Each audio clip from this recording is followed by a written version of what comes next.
toujours en direct de Dubrovnik, la ville de Game of Thrones, la ville des Lannister, les blondinés super méchants.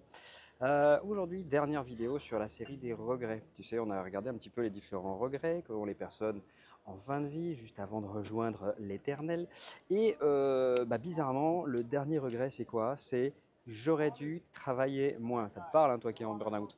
J'aurais dû travailler moins, t'imagines? Ça fait partie des 5 regrets qu'ont les personnes quand elles vont clamser.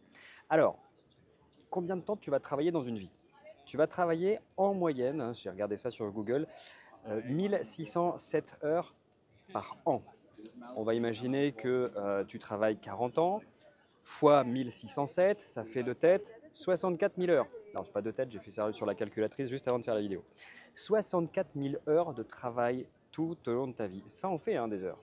Et imagine si en plus tu fais un boulot qui est chiant, qui est pénible, qui a aucun sens, qui n'est pas du tout valorisant, qu'est-ce qui va se passer? Tu vas t'user, tu vas t'esquinter beaucoup plus vite que la moyenne. Donc, est-ce à dire que il faut que tu choisisses un métier, un boulot que tu aimes, comme ça tu n'auras jamais l'impression de travailler. C'est pas tout à fait vrai, parce que même dans un boulot que tu aimes, tu auras quand même l'impression de travailler. Mais en tout cas, ça sera mieux. Pourquoi? Ça sera plus valorisant, tu auras certainement beaucoup plus de sens dans ce que tu fais.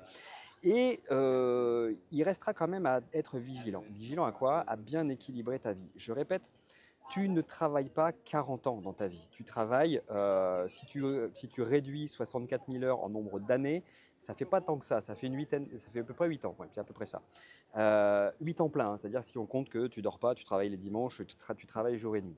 Bon, mais si tu regardes sur 40 ans, mettons que tu travailles 35 heures par semaine, tu n'es pas un professionnel du matin au soir, du dimanche au dimanche. Tu travailles de 8 heures jusqu'à 17 heures, 18 heures, 19 heures, et ensuite, qu'est-ce que tu es? Tu es un papa, tu es une maman, arrête de te définir par ton métier. Ça, j'en parle beaucoup dans mon webinaire, mais c'est super important de se souvenir que dans ta vie active, tu n'es pas que comptable, juriste, notaire, médecin, infirmière. Tu as plein d'autres choses aussi qui accompagnent ta vie. Tu es peut-être sportif, tu es peut-être amateur d'art, tu es peut-être papa ou maman, tu es peut-être fils, ami d'eux, etc. Et ça, c'est comment tu vas pouvoir équilibrer cette vie-là qui va te donner réellement cette énergie qui va t'empêcher de plonger dans le burn-out. Je sais que quand tu fais un burn-out, tu es vraiment dédié à ton travail. Ton travail, ta famille, en général, ça va te perdre. Et toi, tu t'oublies complètement. Ça, c'est l'erreur. Ça, c'est l'erreur parce que vraiment, si tu repasses par toi, tu vas te souvenir que tu es beaucoup plus que ton travail et beaucoup plus qu'une maman ou beaucoup plus qu'un papa. Tu vas chercher ta vérité, tu vas chercher ton individuation. Je ne vais pas te faire lire Jung, mais je te dirai faire quand même si jamais ça t'intéresse. C'est ce que j'appelle la roue de l'équilibre. Tu vois, quand les gens ils veulent la vie pro-perso, ils oublient que dans la vie pro-perso, il y a aussi la vie de couple, il y a aussi la vie sociale et il y a aussi la vie familiale. Moi, j'insiste sur la vie perso, qui est la vie égoïste. Qui tu es quand tu n'es ni une maman, ni une femme d'eux ou un mari d'eux, ni un ou une professionnelle et ni un ou une amie. Qui tu es, toi. Partir à la recherche de qui tu es, c'est l'individuation justement, c'est te permettre de pouvoir ensuite choisir ta vie.